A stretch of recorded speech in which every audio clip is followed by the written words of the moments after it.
my parents kicked me and my kids out of family party. Like we were strangers, so I cut off their mortgage, and what followed shattered their illusion. My younger brother Tyler, a 31-year-old male, had convinced me, a 35-year-old male, to come to this family gathering at my parents' house for Thanksgiving. He'd been calling me for weeks, saying things like, "It'll be different this time, and everyone misses you and the kids." I'd skipped the last few family get-togethers because, honestly, being around my family is like voluntarily sticking my hand in a garbage disposal. But Tyler kept insisting, and I figured maybe, just maybe, things had changed. For some context about me, I work as a financial advisor for a mid-sized firm downtown. It's nothing flashy or Silicon Valley tech, bro, but I make good money helping people invest and manage their portfolios. I coach my son's little league team, volunteer at the local food bank when I can, and generally have my life together. I've been married to Kate, a 33-year-old female, for 11 years now. We met in college. She was this stunning psychology major who somehow found my econ major self-interesting. She's still gorgeous, especially now, carrying our third child.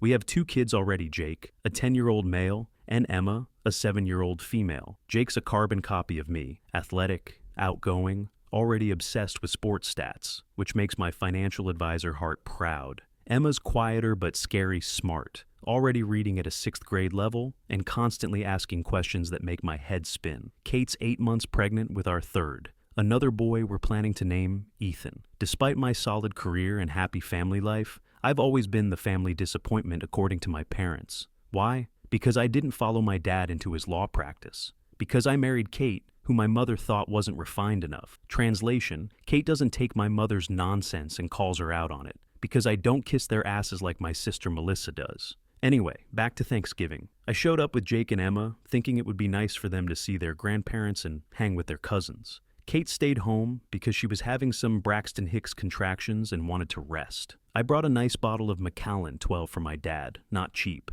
and an arrangement of fall flowers for my mom. I even made sure the kids were dressed nicely, Jake in a button-up shirt and Emma in her favorite dress with the sunflowers. I really was trying. The second we walked in the door, I could feel the temperature in the room drop about 10 degrees. The dining room table was all decked out. Fancy china plates, real silverware, crystal wine glasses, the whole Martha Stewart fantasy. Everyone was already seated. My parents, Richard, a 67-year-old male, and Susan, a 65-year-old female, my sister Melissa, a 33-year-old female, her husband, Brad, a 35-year-old male, and their spoiled kids. Aiden, a 9-year-old male, and Sophie, a 7-year-old male, and their spoiled kids. Aiden, a 9-year-old male, and Sophie, a 7-year-old female. But guess what? No places for me and my kids, not even some paper plates or a folding table for us. My mom pretended to be busy adjusting the turkey, while my dad stood there with his arms crossed over his chest, looking like I'd tracked dog mess across his precious Persian rug. The look on his face made it clear I wasn't expected or wanted there. "Why did you bring the kids? We didn't invite you. Why are you even here?" he said, his voice cold as ice.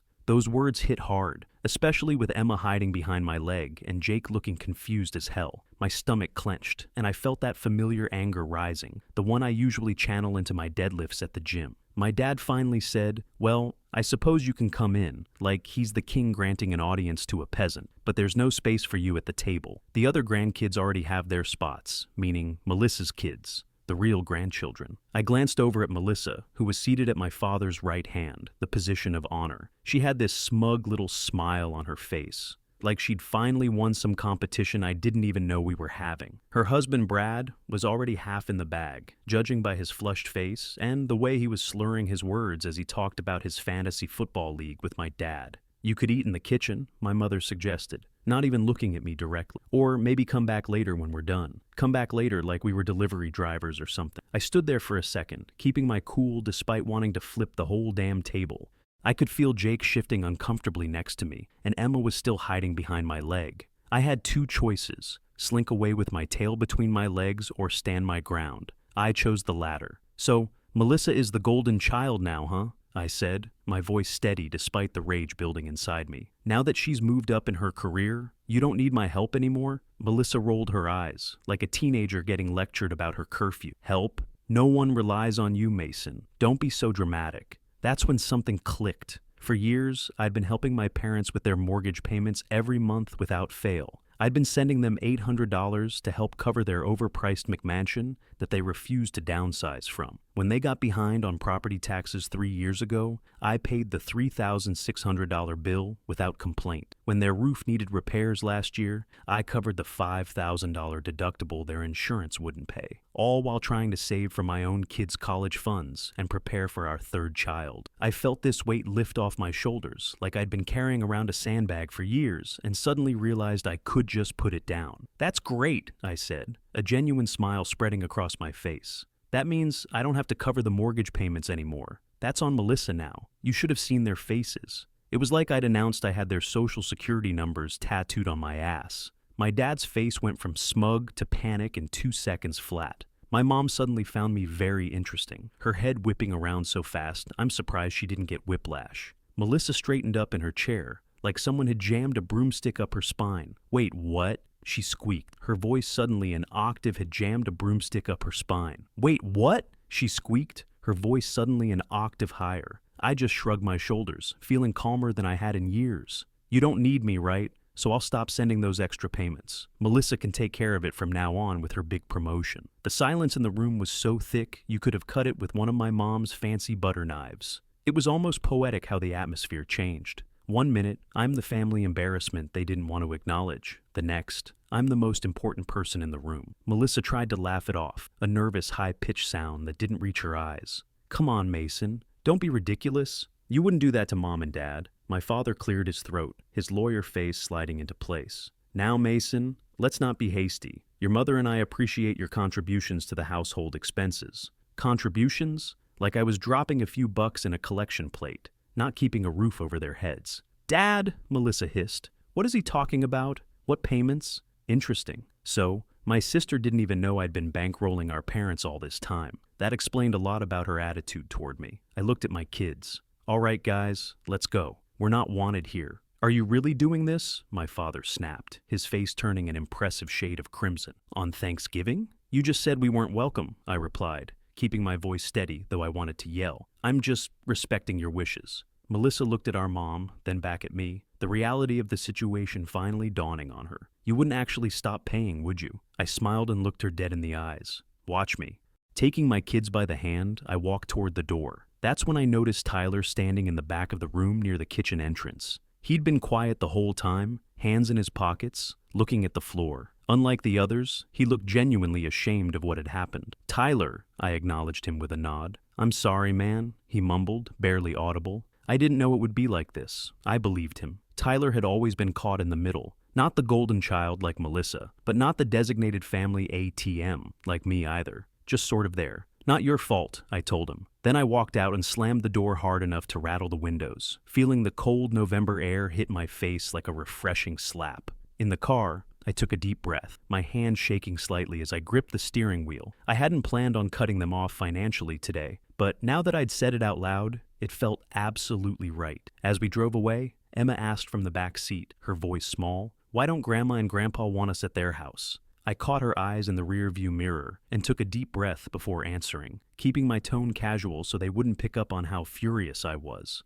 "Some people just don't know how to treat family right, sweetie. Your aunt, too. But don't worry, we've got each other, and that's what matters." Jake, being older and more perceptive, wasn't so easily satisfied. "Were you really giving them money, Dad? Smart kid, nothing gets past him." "Yeah, buddy, I was helping them out with their house payment for a long time, but not anymore." "Because they were mean to us?" Emma asked. "Partly," I admitted, "but mostly because they don't appreciate it. When people don't value your help, sometimes the best thing to do is stop helping." Jake nodded thoughtfully. "Like when I kept helping Trevor with math, but he never said thanks and then called me a nerd?" I chuckled. "Exactly like that, bud." The ride home was quiet after that, the kids lost in their thoughts. I called Kate to warn her about what had happened, not wanting her to be blindsided by the kids' questions when we got home. Kate was waiting in the living room, her face a storm cloud. Being 8 months pregnant with our third kid, she sat there, one hand resting on her belly, the other gripping her water glass so tight I thought it might shatter. "They did that in front of the kids?" she asked, her voice dangerously quiet. "Yeah, they absolutely did. Made it clear we weren't part of the family." "What did they say exactly?" she demanded. So I told her everything, not sugarcoating any of it. She shook her head, her free hand clenching into a fist. "Then, they're not part of our family anymore. Period. That's one of the reasons I love my wife. She doesn't take nonsense from anyone, not even my parents. She's always been fiercely protective of our kids and me. I told them I'm cutting off the mortgage payments, I admitted. Kate's eyebrows shot up. Then she smiled slowly. Good. It's about time. The kids were hungry since we'd missed out on Thanksgiving dinner, so we ordered pizza and had an impromptu movie night instead. As I watched them laughing at Nadine Credible, curled up with Kate on the couch, I realized this was a much better Thanksgiving than anything my parents could have offered. The next week, it was like a weight had been lifted off my shoulders. I canceled the automatic transfer to my parents' account. No more $800 a month down the drain. No more late-night calls from my mom asking for just a little extra this month. No more feeling like an ATM with legs. It was just me, my kids, and my pregnant wife, getting ready for our new baby boy. I kept waiting for the guilt to hit me, but it never did. Instead, I felt lighter, happier. I took the money I would have sent my parents and put it into our baby fund instead. I hit the gym harder than usual that week, channeling all that anger into my deadlifts. It felt great to set a new personal record of 385 pounds while knowing I was keeping my money for my family. My parents called a few times in the days after Thanksgiving. I let the calls go to voicemail. The messages started out angry. How dare you embarrass us like that? Then they shifted to guilt tripping, after everything we've done for you. And finally they landed on desperate. Please call us back. We need to talk about the mortgage. I deleted them all without responding. Melissa tried texting me too. Real mature Mason. Mom and Dad are upset. Fix this. I blocked her number. Then, out of nowhere, Tyler showed up at my house on a Tuesday night. When I opened the door, he looked like he hadn't slept in days. His normally neat appearance was disheveled, wrinkled shirt stubble on his face, dark circles under his eyes. Hey, he said, can I come in? Tyler never just drops by without texting first. Something was definitely wrong. I let him in. He sat at the kitchen table and ran a hand over his face before finally speaking. Melissa lost her job. I couldn't help but laugh, the sound echoing in the quiet kitchen. Already? Didn't she just get that big promotion she was bragging about at Thanksgiving? Yeah, he said, taking a long drink from his soda. They fired her yesterday. She's completely screwed. Let me guess, I said. She spent every penny before she even got her first paycheck from the new position. Exactly, he said. Bought some designer handbags, put a deposit down on a new BMW, started renovating their kitchen, thought she was hot stuff. Then, boom, gone. I shook my head, not even surprised. Melissa had always been impulsive with money. When we were kids, she'd spend her allowance on the first day, then beg our parents for more. They always gave in. Some things never change. What was the job again? I asked, realizing I hadn't paid much attention to her bragging at previous family gatherings. VP of Marketing at Pinnacle Solutions, Tyler said. Big software company, nearly doubled her salary from her last job. I whistled. That was a serious position. How the hell did she even get that job? Last I knew, she was a mid-level marketing manager with no tech experience. Tyler stared at the table. That's part of the problem. She, might have exaggerated her qualifications a bit. She lied on her resume, I translated. Pretty much, he admitted. But that's not even the worst part. I raised an eyebrow, intrigued despite myself. What do you mean? She didn't just get fired, he continued. Lowering his voice though, it was just us in the house. She got caught in some shady stuff. This guy at work, her new boss, she thought they were dating or something. Turns out he was embezzling money from the company, and somehow Melissa got tangled up in it. Whether she knew or not doesn't matter. She's on the hook. She's not just unemployed. She could face criminal charges. Holy hell, I muttered, genuinely surprised. I always knew Melissa was desperate for status, but I didn't think she'd cross that line. Yeah, Tyler said, shaking his head. The guy was siphoning funds from the marketing budget into fake vendor accounts. Since Melissa was signing off on these expenditures as the new VP, it looks like she was in on it. Was she? I asked bluntly. Tyler shrugged. She claimed she didn't know, that she trusted him because they were sleeping together. But who knows with Melissa? She's always wanted the shortcut to success. So, what does this have to do with me? Tyler fidgeted with his soda bottle, picking at the label. Mom and Dad are losing their minds. They were counting on her to help with the bills now that you've stopped the mortgage payment. It was due last week, and they don't have it. I leaned forward, arms on the table. So what? They want me to clean up Melissa's mess too? Tyler didn't answer right away. That told me everything I needed to know. I laughed, a harsh sound even to my own ears. Unbelievable. Just a week ago, they threw me and my kids out like garbage, made it crystal clear we weren't part of the family. And now, suddenly, they remember I exist? Tyler sighed, looking tired in a way that went beyond physical exhaustion. Look, I'm not saying you owe them anything. I just figured you should know what's happening. Good, I replied without hesitation. Let them figure it out for once. Tyler stared at me. You don't mean that. Oh, I do, I said firmly, crushing my empty soda can. They made their choice. Melissa laughed in my face. Dad practically shoved us out the door. Mom couldn't even look at my kids. They wanted to treat me like I was nothing. Well, now they get to see what nothing really feels like. Tyler looked down, a muscle in his jaw twitching. I get it. I really do. I wouldn't help them either if I were you. But, I prompted, hearing the unspoken word. It's still hard to watch them panic, he admitted. Dad's been having chest pains. Mom keeps crying. Melissa's drinking herself into oblivion. It's a mess. I felt a twinge of something. Not quite guilt, maybe concern, but I pushed it away. Not my circus, not my monkeys, I said. Tyler nodded slowly. Fair enough. We talked a bit longer about less dramatic topics. His job at the accounting firm, the baby preparations, his on-again, off-again relationship with his girlfriend. When he left, he seemed lighter, like sharing the family drama had relieved some of his burden. Thanks for having me, he said at the door, and for listening. Anytime, bro, I said, meaning it. Tyler wasn't the problem in our family. He was just caught in the crossfire. After he left, I thought about what he told me. Melissa facing potential criminal charges. My parents unable to pay their mortgage. It was a disaster, no doubt about it. But for the first time, it wasn't my disaster to fix. I went upstairs where Kate was folding baby clothes in the nursery. Her face was peaceful, focused on the tiny onesies and socks. I wrapped my arms around her from behind, my hands resting on her belly. Everything okay? She asked, leaning back against me. Yeah, I said, and meant it. Everything's fine. That night, around 1 a.m, my phone started ringing. I'd been in a deep sleep, one arm thrown over Kate's pregnant form, and the sound dragged me unwillingly into consciousness. It was my mother. I let it ring, hoping it would go to voicemail. Then it rang again, and again, and again. I ignored it, watching the screen light up in the darkness, casting an eerie blue glow across the bedroom ceiling. Half asleep, Kate mumbled. Who keeps calling? My mother, I replied, silencing the phone. She frowned, her eyes still closed. At this hour? Yep. I turned the phone face down and rolled over, wrapping my arm around her again. Just as I was drifting back to sleep, my phone buzzed with a text, then another and another. Finally, I picked it up,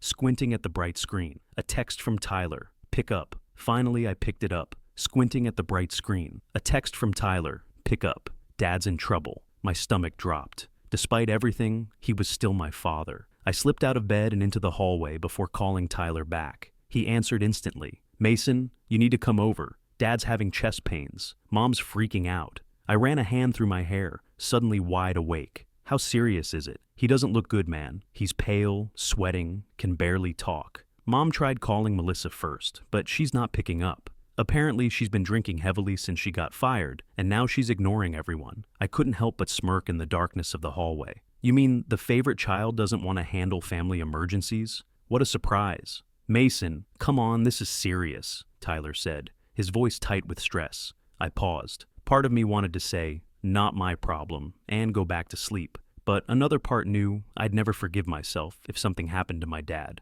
no matter how much of an ass he'd been. I let out a breath. Fine. I'll be there soon. I went back into the bedroom to get dressed. Kate sat up, turning on the bedside lamp. The light cast shadows across her very pregnant belly. What's going on? She asked, her voice thick with sleep. Dad's having chest pains. Tyler thinks it might be serious. She was immediately alert. You're really going? I just want to make sure it's not actually serious, I said, pulling on a pair of jeans. I'm not giving them a cent, though. She studied my face but didn't argue. Be careful. Don't let them manipulate you again. I leaned down and kissed her. I won't. Go back to sleep. I'll call you if anything major happens. The drive to my parents' house took 20 minutes, but it felt like hours. I kept picturing my dad clutching his chest, gasping for breath. Despite our rocky relationship, I didn't want him to suffer. I didn't want him to die. When I got there, the scene was exactly as dramatic as I'd expected. The living room lights were all blazing, giving the place a harsh, exposed feel. My dad was slumped in his recliner, pale and sweating, one hand clutching his chest. His face was contorted in pain. My mom was pacing around him, wringing her hands. Mascara streaked down her face, though it was the middle of the night. She rushed toward me the second I walked in. Mason, thank God you're here. Your father, he can't breathe properly. I don't know what to do. I stared at her, suddenly realizing something that should have been obvious. Did you call 911? She blinked like the thought hadn't crossed her mind. I pulled out my phone. Jesus Christ, Mom. As I called for an ambulance, she kept pacing and whimpering. We didn't know who to call. Melissa isn't answering. We thought maybe you could drive him to the hospital. Then something clicked in my mind. Why did you call me before calling for help? I asked, watching her face carefully. She looked away, unable to meet my eyes. I didn't know what to do. Bullshit, I said flatly. You called me because you wanted me to fix it, like always. She didn't deny it. The paramedics arrived within minutes, their efficiency a stark contrast to my parents' panic. They checked my dad,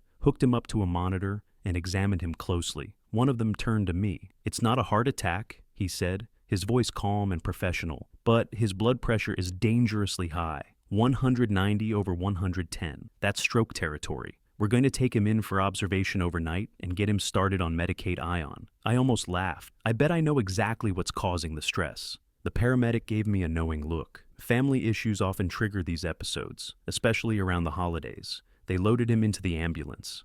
My mother clung to my arm like a drowning person. Mason, please, she pleaded, tears streaming down her face. Go with him? I can't drive myself right now. I looked down at her. Her hair was a mess, her face bare of the makeup she never left the house without. She looked old, vulnerable. But I also remembered how she couldn't even look at my children a week ago. Tyler can take you, I said, nodding to my brother who was hovering in the background. But I need you, she insisted, her fingers digging into my arm. Please. Why? I asked, genuinely curious. A week ago, you couldn't even set a place for me at your table. What's changed? Her eyes were red and puffy. We need help. The bank called today about the mortgage. We're behind on payments. I let the words sink in. A week ago, I meant nothing to this woman. Now, I was suddenly their only hope. I met her gaze and said, no. Then I turned and walked out, ignoring her calls behind me. For the first time in years, I felt completely free. I had spent my entire adult life believing that if I didn't hold everything together, my family would fall apart. But the truth was, they'd been using me all along. As I drove home through the quiet, pre-dawn streets, I felt a sense of peace I hadn't experienced in years.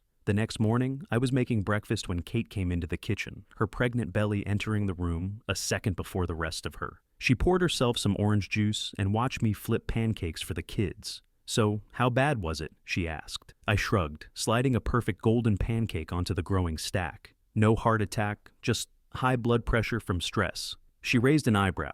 And? I told my mom, no, I said, pouring more batter onto the griddle. She wanted me to drive her to the hospital. I told her Tyler could do it. Her eyes widened. You actually said no? Just like that? Yep. Walked right out. She came over and kissed me, her belly bumping against mine. I'm proud of you. It's about time they learned they can't use you anymore. Jake and Emma came bounding into the kitchen, still in their pajamas, hair wild from sleep. Pancakes, Emma squealed, climbing onto her chair. We had a normal family breakfast. No drama, no guilt, no financial stress, just us. It felt good. After dropping the kids at school, I headed to the gym.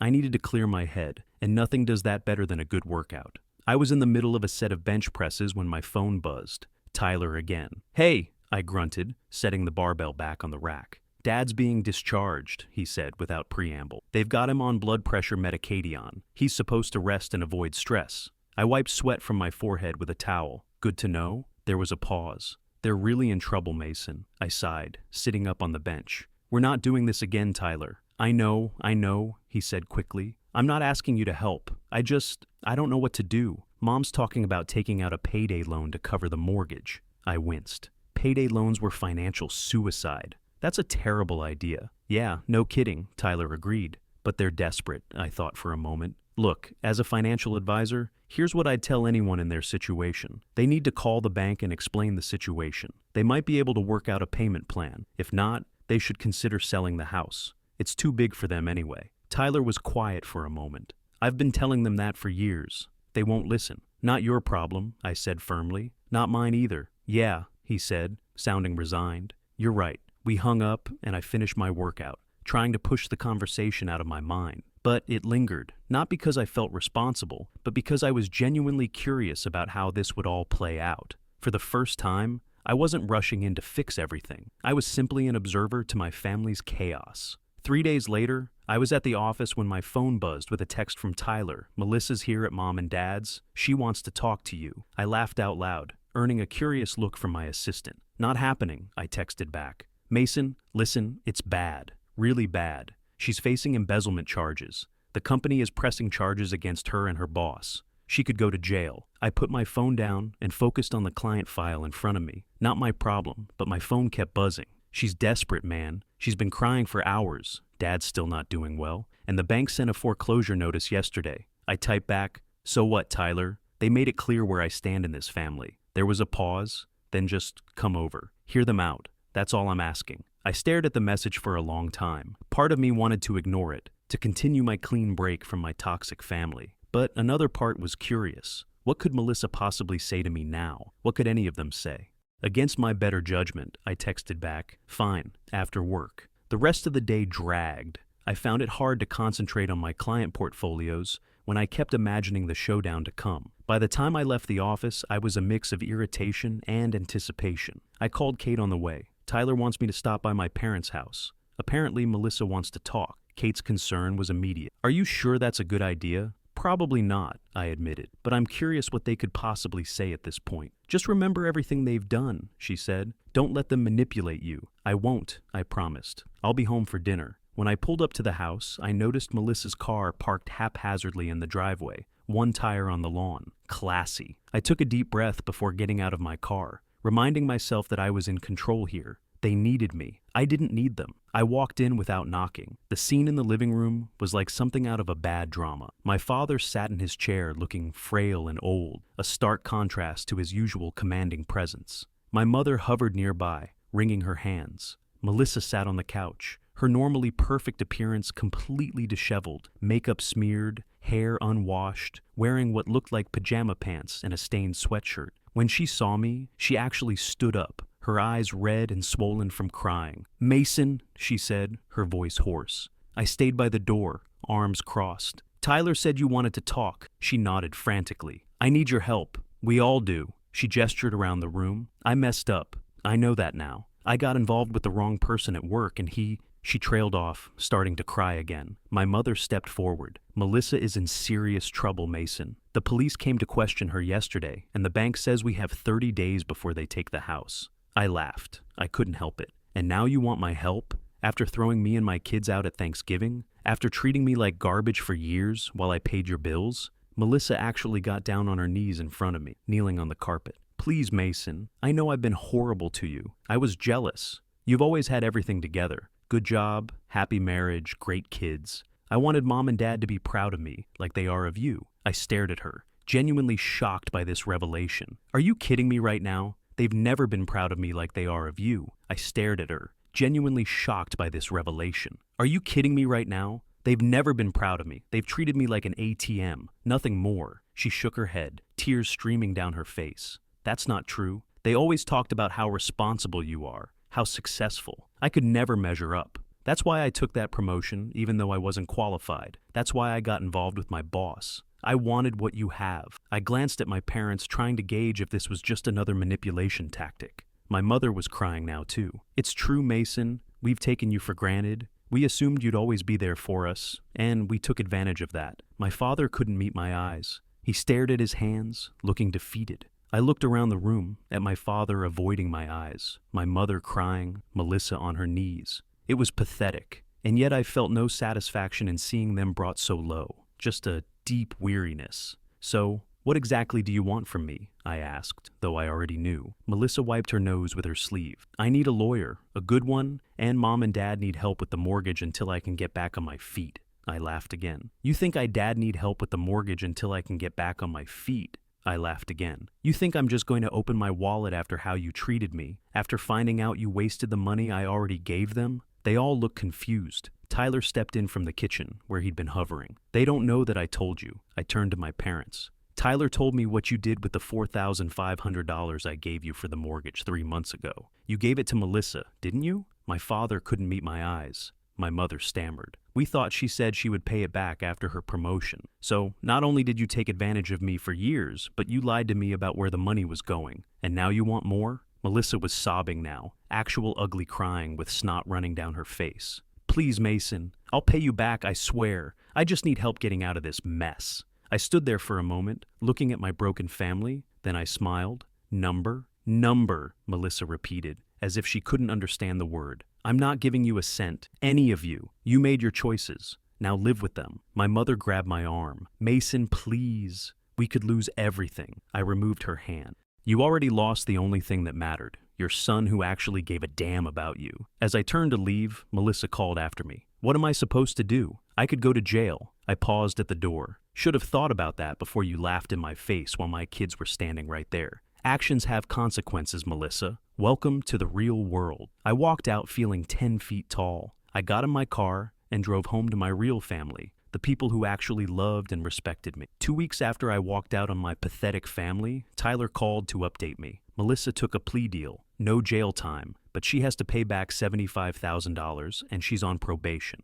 She lost her apartment, sold her car, and she's working at a call center now. Karma's a bitch, I said, feeling nothing but satisfaction. Your parents are losing the house, Tyler continued. They're getting foreclosure notices. Not my problem, I replied. A month later, Kate gave birth to our son, Ethan. I didn't tell my parents. Why would I? They weren't family anymore. When my mother somehow found out and called, begging to see him, I blocked her number. When they sent gifts for Emma's birthday, I donated them to Goodwill without telling my kids. Tyler moved in with us after my parents kicked him out for taking my side. He's been great with the kids and is saving for his own place. It's been 4 months since I cut them off. My life is better in every way. I sleep better. I've set new personal records at the gym. I've added $35,000 to my kids' college funds. Money that would have gone to supporting my parents and sister. Do I miss them? Number. I miss the idea of having real parents who love you for who you are, not what you can give them, but the people they really are, the ones who threw me and my kids out,